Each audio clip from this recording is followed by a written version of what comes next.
Kohlewam Kaho dan Nomtandaso Roybana menangisi anak-anak mereka.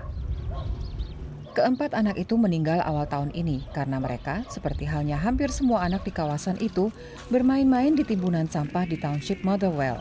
Pemukiman itu terletak di pinggiran Teluk Nelson Mandela di pantai selatan Afrika Selatan. Kedua perempuan itu menduga anak-anak mereka terkena racun di dalam sampah. Saat penguburan anak-anak kami, wali kota menjanjikan bantuan, tapi sampai sekarang janji tidak dipenuhi. Itu menyakitkan, terutama kalau saya sekarang melihat anak-anak lain bermain di timbunan sampah. Itu membuat saya sangat marah. Kadang saya juga marah dan mengancam mereka kalau mereka tidak mau pergi dari timbunan sampah. Saya tidak tahu apa akan bisa melupakan trauma itu. 25 tahun setelah berakhirnya rezim apartheid, pemerintah Afrika Selatan tetap tidak berhasil memenuhi kebutuhan listrik, air, dan sistem penanggulangan sampah serta limbah bagi semua kawasan pemukiman warga kulit hitam yang disebut township. Administrasi kota yang anggarannya sangat minim menyadari betapa dramatisnya situasi ini. 2 tahun lalu, pemerintah kota menyerukan gerakan War on Waste atau perang terhadap sampah. 50 penampungan sampah ilegal, misalnya seperti di sini, diubah menjadi taman dan tempat main anak. Juru bicara kawasan Teluk Nelson Mandela, Mtubansi Mniki, juga menuntut warga untuk ikut berperan. It's a fact we're having a challenge of illegal dumping, where we are. Sudah jelas bahwa pembuangan sampah ilegal adalah tantangan bagi kita. Yang paling sulit yang sedang kami usahakan adalah kesadaran masyarakat, memberikan dorongan dan berbicara dengan warga, agar mereka mengerti lingkungan kalian adalah milik kalian, bukan milik pemerintah. Ini kerjasama antara warga dan pemerintah. Pemerintah tidak bisa melakukannya sendirian. Bagaimana perwujudannya bisa dilihat pada proyek Limuville di Township Walmer.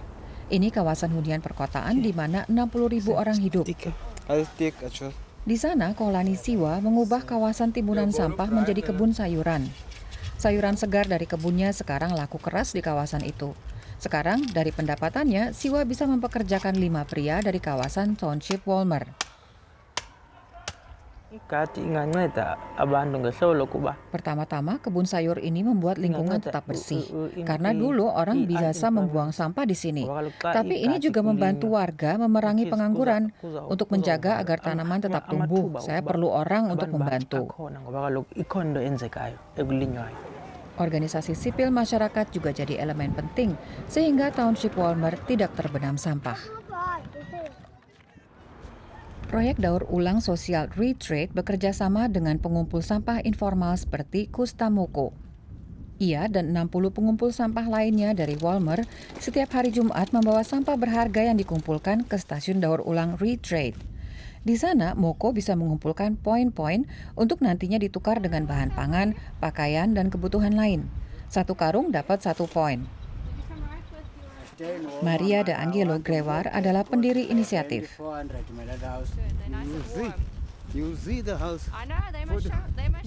So people think that Begitu orang sudah membuang sampah, orang tidak peduli lagi. Tapi banyak sekali orang yang tinggal di lokasi di mana sampah akhirnya tertimbun. Dan itu bukan lingkungan hidup yang layak untuk ditempati. Di Afrika Selatan, kami berusaha mengubahnya. Dan jika orang terpaksa tinggal di sana, kami berusaha memperbaiki kondisi hidup di tempat pemukiman informal sebaik mungkin. Bagi para pengumpul sampah, sistem barter pada Retrade lebih baik daripada di perusahaan daur ulang yang komersial. Toko itu dibiayai dengan donasi, juga penjualan barang-barang berharga. Lewat Retrade, pengumpulan sampah jadi pekerjaan yang diakui orang, yang membantu orang mendapat pemasukan sedikit, tapi sangat penting. People around me, my neighbors, they say, "Wilson, Tetangga saya selalu mengatakan, Wilson, kamu harus melanjutkan pekerjaanmu. Kamu bisa berkembang. Karena itu saya terus memelihara bisnis daur ulang ini, karena ini sangat membantu saya.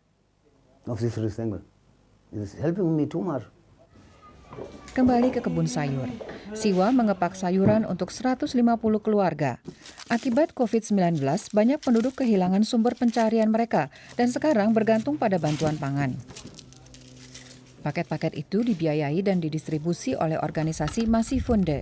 Organisasi ini adalah inisiatif Jerman Afrika Selatan yang menciptakan perspektif baru bagi remaja di Walmer lewat program pendidikan lanjutan. Organisasi juga membantu pembangunan taman-taman. Bagi Valentia Tualo, kerjasama antara Masifunde dan Limuville merupakan kesuksesan bagi semua orang di kawasan itu. We as Masifunde felt that we need. Kami sebagai Masifunde ingin mengikut sertakan orang-orang di kawasan ini. Tidak bisa hanya memberikan bantuan. Ini bagian dari gambar yang lebih besar dan jadi bagian agen perubahan untuk menjamin bahwa warga ambil bagian dalam fungsi yang membuat mereka jadi warga yang dihormati dan bermartabat. Well respected and dignified at the end of the day. Administrasi kota seharusnya menjamin bahwa di kebun sayur standar kesehatan dan higiene pekerjanya diperhatikan. Tapi administrasi berulang kali merujuk pada bagian pertanian untuk mengontrol dan mendorong perkembangan kebun-kebun sayur. Siwa memang mendapat sokongan dalam bentuk peralatan kebun. Tapi apakah tanah bekas lokasi timbunan sampah dan sayuran yang ditanam mengandung zat kimia terlarang belum diuji. Namun demikian, perjuangan melawan sampah terus berjalan. Administrasi kota mengumumkan hingga 2022 akan diinvestasikan 7 juta euro.